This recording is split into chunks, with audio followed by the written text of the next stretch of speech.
So what's good, TMG fam? It's your boy Ellen. I'm back with another reaction. How y'all feel? Welcome back to the channel.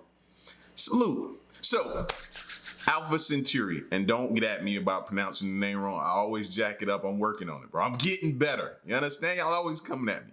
But Alpha Centauri is basically the third brightest star in our night sky. Let me move my chair up. About to knock it. Okay. What is up with these chairs, bro? Can they not make these chairs better? All right, I'm back. Third brightest star in our night sky, right? And it's the closest star system to our sun. So in this video, scientists revealed the only way to reach Alpha Centauri in your lifetime. Saying if you wanted to go. I don't know if you want to go, but if you do, this might be the video for you. All right, so we're gonna check this out. If you're new to the channel, man, hit that subscribe button and join the fam. Here we go. You can find these mysterious objects everywhere in outer space. These free-floating planets are very hard to detect among bright stars. But what if some advanced civilizations use them as spacecraft and travel on rogue planets all around the galaxy?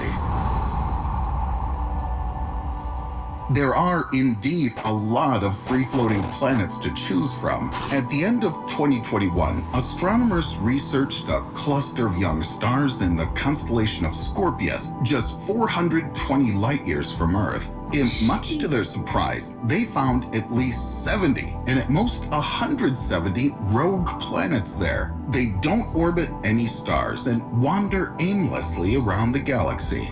Kind of looks like just a bunch of planets out here just doing what they want to do. You know what I mean? We got to get out here and start policing the planets now. Orbit any stars and wander aimlessly around the galaxy. Kind of looks like a map of your neighborhood showing how many available taxis there are. And if we scale it up to have a look at the entire galaxy, we can expect to see more than 50 billion rogue planets at our service. The main problem is that this interstellar carrier is hiding from us, unlike Uber. Without 50 million. I know it's a reoccurring question, but hearing that number, you still think we're alone? Just a mere question. That this interstellar carrier is hiding from us, unlike Uber. Without the bright light coming from a parent star, rogue planets are very, very dark, and it's easy to mistake them for a smudge on the telescope lens. That's why astronomers don't even know for sure how many objects they found in that constellation. Maybe 70, maybe 170. But what we need is not just any random rogue planet. We need one that will be flying past our solar system, and soon. According to rough estimations published in a recent study, these taxi cabs can appear approximately once in 10,000 years. The exact timetable is unknown. The next space ride may pop up in 100 or 1,000 years with equal probability. But what if we've been fortunate to spot this rogue planet that, by some remarkable chance, will fly past our solar system within the next 100 years? Then the rest is easy. We'll get to Alpha Centauri in a flash, right? You wish. It's simple to board a rogue planet only in the scientific papers they write with so much enthusiasm. Remember that unlike drivers down on Earth, space cabs won't waste a single second waiting for you. A typical rogue planet will swoosh past our solar system in just 3 or 4 years. It's as if your taxi leaves in 3 or 4 seconds after arriving. You snooze, you lose, and wait for another 10,000 years. At this stage of technological progress, we'll need more than a few years just to reach Jupiter, and the rogue planet will show up far beyond the orbit of Neptune. This means we need a... So I know a lot of y'all saw the time and was like, oh, well, it takes 3 to 4 years to get past us or whatever, to get to us, go past us or whatever it is. And a lot of y'all was like, oh, that's plenty of time. No, not necessarily, because how long does it take for us to launch something from Earth to get to it? And by the time we try to get to it, it's gone. So that's basically what I interpreted of what he was saying. Now, if you got something different, let me know. But I know when they threw up those years on the screen, it felt like we had plenty of time. We don't. Planet will show up far beyond the orbit of Neptune. This means we need a spaceship fleet comprised of high-speed and capacious machines able to transport passengers and their luggage quickly enough to catch the intergalactic flight. But wait a second. From what I can gather, the main idea behind all this rogue planet travel was to stop using good old spaceships. Now it turns out that we'll never make it without them, right? However, the study's author doesn't give up and even offers an alternative option to use. See, that's why we talk. That's basically referencing back to the video we talked about. Was it yesterday? Maybe the day before yesterday. I don't know. They all run together. But the video of us breaking the speed of light. You know what I'm saying? Having a spacecraft that can travel faster than the speed of light. You know what I mean? So this is basically what he's referring to again as well. Author doesn't give up and even offers an alternative option to use a dwarf planet like Sedna as a shuttle that can easily take us from the planets of our solar system to its outskirts, where the rogue planet will be flying by, just like an airport express train. Although, to make sure that everything goes as planned, we need to equip Sedna with powerful jet engines. They'll bring it closer to Earth and let us board our shuttle. And if we can make it work with a dwarf planet, then why do we have to wait for the rogue planet to take us deeper into space? I'll tell you why. A celestial body like Sedna is not livable, so we won't pull through such a long journey. But will the rogue planet itself let us survive?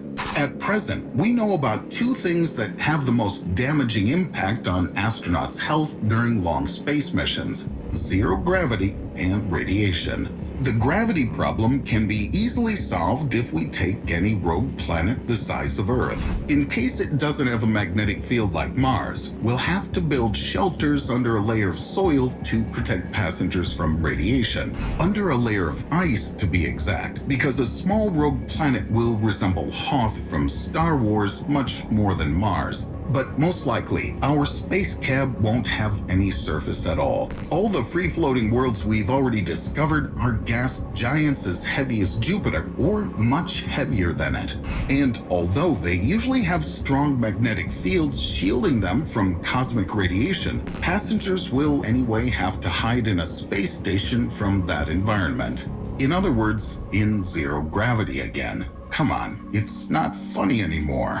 We'll need to install engines on the station to make it constantly rotate and create artificial gravity. But both the icy planet and the gas giant are unsuitable for cultivating crops for the crew, and our solar panels are pretty much useless far away from the stars. We'll have no other choice but to take our thermonuclear reactors that will supply energy to people and light to plants growing in numerous greenhouse farms. Hold on. It seems we've just built an ordinary spacecraft for interstellar travel. Maybe it's time to give up on all that planet-hopping stuff and focus on this too common but so functional type of transport. The author of the Space Shuttle project has one last bargaining chip left. Unlike spaceships, rogue planets race around the galaxy at enormous speeds and without any engines. It took the Voyager probes many years to accelerate, and even after that, they couldn't travel faster than 13.5 kilometers per second. When it comes to a typical rogue planet, the speedo needle hovers above 70 kilometers per second. Now that's what I call speed. And let's face it. Some of us, and you see, I said some of us, can't even get on a roller coaster and not be some type of sick or something like that. You know what I mean? Imagine trying to hop a ride on one of these planets that's going way faster than a roller coaster. You need all of those things we talked about in the other video about breaking the speed of light in this specific type of spacecraft that's going to protect you and make sure you don't feel that movement like that. even if we find a way to accelerate our spacecraft with all the equipment to the record velocity of the tiny Parker Solar Probe, which is 160 odd kilometers per second, a recently found rogue planet traveling at a nominal 200 kilometers per second will easily overtake it, like some kind of intergalactic express train. Sounds exciting right up to the moment you check the date of arrival. Even hurtling at 200 kilometers per second, it'll take almost 6,500 years to reach the nearest stars in the Alpha Centauri system. This means that entire generations of passengers who dared to take this interplanetary trip will die on the way and will never see the destination. Moreover, the arrival could be... That's what I'm learning so much about space, bro. Like, the travel distances, like, you'd be an old man or dead by the time you possibly reach there. Yeah, no. We definitely got to figure something out. Be delayed even further, since any rogue planet will move past our solar system in an absolutely random direction. So, even if you're lucky to spot it in time, then get to it before it vanishes from sight, and finally quickly establish a permanent colony in orbit, your reward will be a chance to travel for millions of years to an unknown location. And if you secretly plan to weld a couple of turbo engines to the rogue planet so that you can steer it yourself, well, then my compliments. It seems that you don't need any rogue planets at all.